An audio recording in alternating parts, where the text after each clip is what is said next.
Welfare queen was a term originally coined by Ronald Reagan in the 80s to describe, to derogatorily describe poor women with children, that they were milking the system and taking advantage of government money. As a way to kind of make fun of and put down the situation that poor women and children are facing. When we took on Welfare Queens, we took it as a way of taking it back, of making a word of empowerment, as saying, yeah, I'm a welfare queen, and this does not make me a bad person, it makes me a strong person.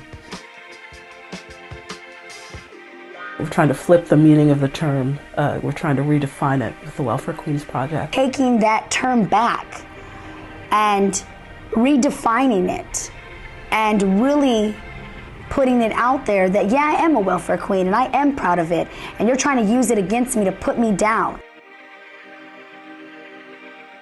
Welfare Queens, that small W, capital Q, came out of my own experience through homelessness and poverty, and the experience of recognizing that we need to demythologize the position of poor women, poor mothers in the society. They have the same differences as other women who look forward to education, making ends meet and making things happen. Respect, integrity, and having the ability to move forward in my life for my family and myself. Because I've survived poverty, and I brought up my daughter, and I brought up my daughter well, despite the poverty. I know I was a good mom.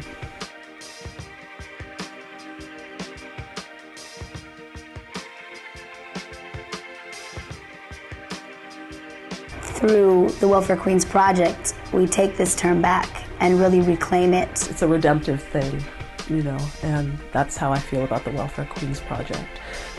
Before Welfare Queens, I knew that I did a lot to support my child, and myself. I knew that I did a lot and that I worked really hard, but I didn't think of it in an immediately political context.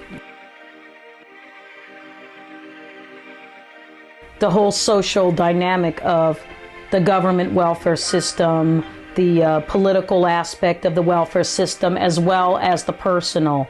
And for me, that is a real key element to the Welfare Queens Project itself. I originally designed it to be a project that could at once be cultural work and also education, facilitation of voices and scholarship that's already out there, as well as a way for poor parents across the globe to get their stories out, to get their stories about poverty and about survival in an arena that doesn't normally hear their stories.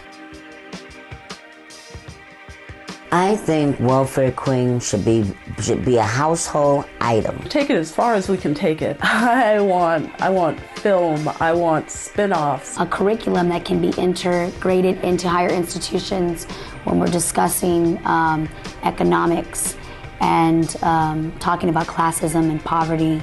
Continue to evolve, to continue to add other people's stories as moms move on who are in it now, and new moms come in, and see the play continuously change and evolve so that women can continuously be empowered by this incredible process. To actually become more culturally acceptable across the globe, to be on the stage, to go on tour, but also to make more alliances, more collaborations, and to raise the power of poor people who have constantly and continue to be unheard and unvoiced.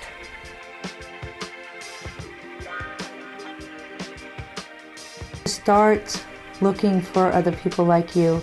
I mean, that's the first step for anything, whether it's to make changes in the government or to write a play, is that don't do it alone. Find your community. I would tell anyone who's trying to have their experience be heard to stay true to themselves in the telling of their experience.